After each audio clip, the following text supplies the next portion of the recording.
Look at that little baby. That's all you're seeing for the moment. Let's go and do some work out in the log cabin.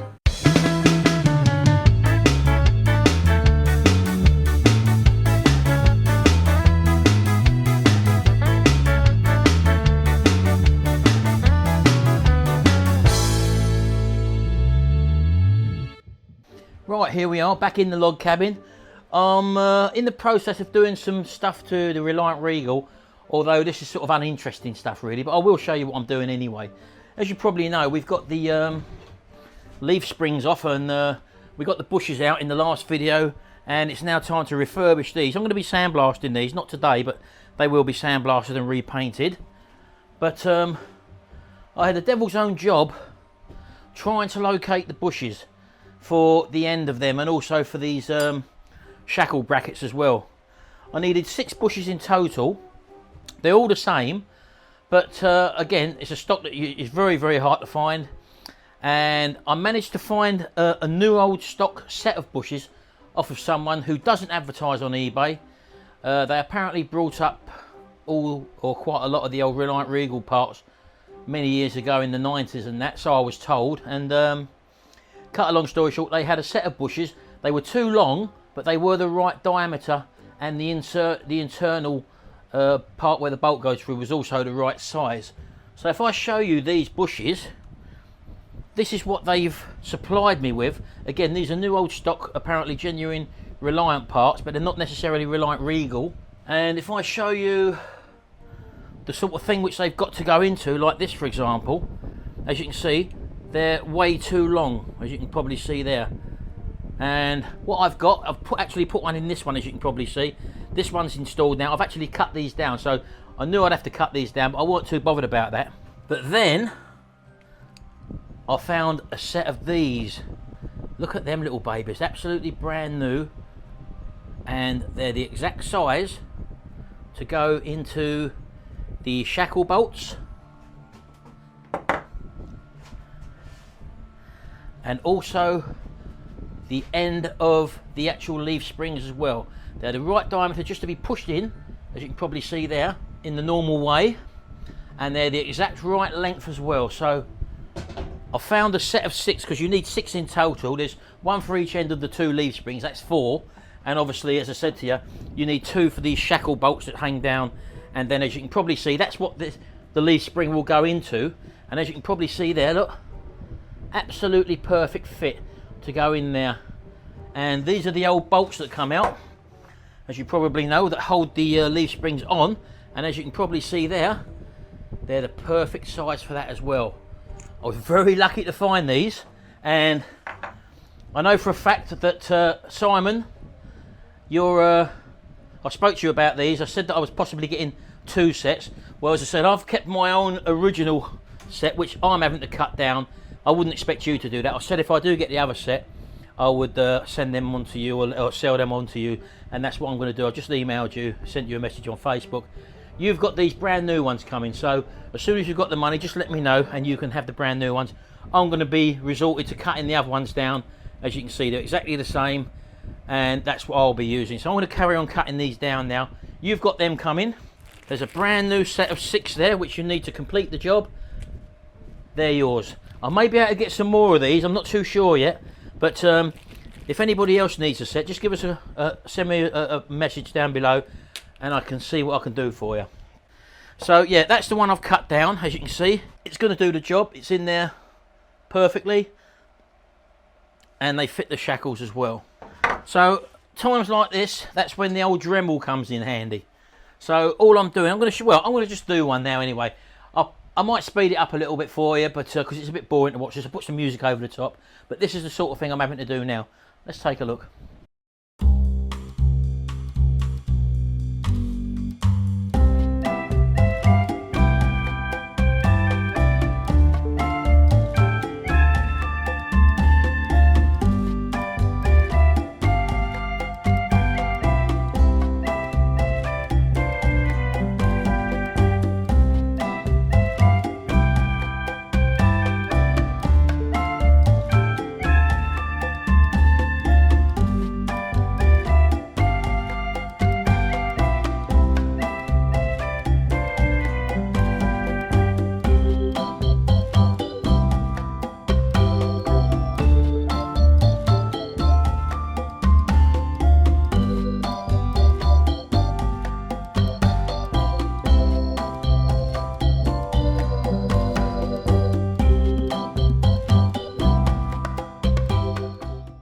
Right, okay then, here we go. So this, as you can probably see there, is the new one there, perfect fit. And this is the old one which I've just actually done. As you can see, that fits in there lovely, so that's going to be ideal. That means I've now got 2 of these done, 3 altogether, so I'm now halfway. So you haven't got to see this, but that's what I'm actually doing to reduce these down to the right size. As you can probably see there, you have to have a little bit sticking out either side, as you probably know there, which you've got. As you can see, the ones here is way too long, so I've even got to cut down one of these sides as well. But yep, as you can probably see, they're doing the job. Ideal, brand new bushes in there. Don't forget the old ones probably would have done the job, but they're 50 years old and rubber does perish. So brand new bushes in there. And I've got a lot more cutting to do, just the same as what you've just seen on the old time lapse there. So I better get on with it. See you in a minute.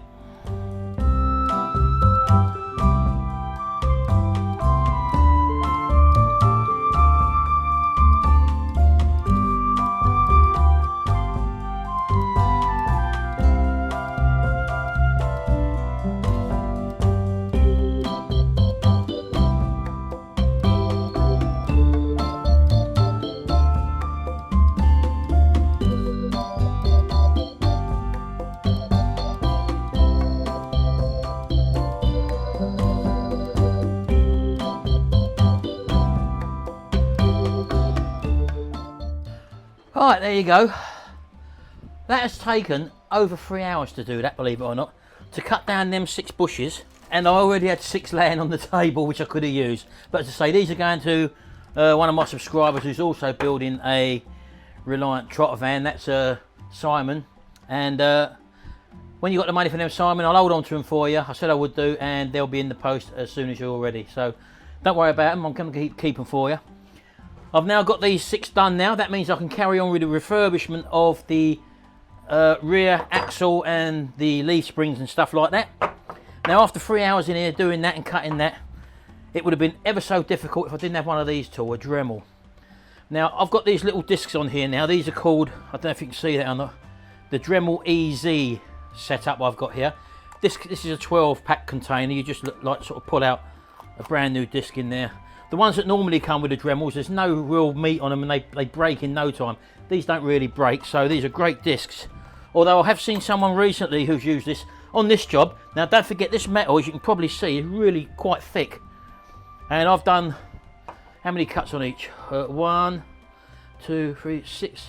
6 cuts on each, 6, 12, 18, 24. That's 30 cuts in total. No, 36 cuts in total. Because there's 6 of them, 6 6s are 36, and all I've used is one whole disc and this one here. And as you can see, that's not much off of a full disc there, if you can probably see that there, look. So I'm just a little bit under a full disc, but the disc I had in there wasn't a new disc anyway, so I've probably used about a disc, to be honest with you. So the art of these things, they can cut through anything, but don't push them. As soon as you push them, these will wear down in no time, and you'll be thinking, oh, that's a waste of money. So just let the Dremel do the work, and while you're holding the Dremel, try not to cover the air vents up, because this really does get hot after a while. Try and keep the air vents clear, because that's what keeps the motor cool. And these have got a thermal cutout on them as well. So Dremel's fantastic tools, providing you use them correctly. Don't force them. That's the key to using the Dremel. Anyway, I know it's only a small video, this one. I wanted to get another video out, as I say, because I've not had many going recently. You may have saw the new compressor at the beginning of the video. I haven't said nothing about that yet. I've still got my old one here, but that's got a job to do, that one, and we'll speak later on about that, maybe next month sometime. So I've still got my old one here. I've serviced my old one. As you can probably see, it's all sitting there and it's been out, so I've cleaned it all up, and that's hopefully back to normal. This is only a 60 litre one, as you can probably see there. That other one is 150 litres. It's about twice, just over twice the length of that one. So, and the beauty of it, you can operate it off a 13 amp plug top as well. It's got a 3 horsepower engine in it, and it's belt driven and all. I've run it up, it's a really great tool, and it's far superior than this one. But don't think I've had this one over about 11 years now, so I won't tell you too much about that now until the next video. Anyway, just a quick one, this one, and I'll see you again in the next video, and until then, bye for now.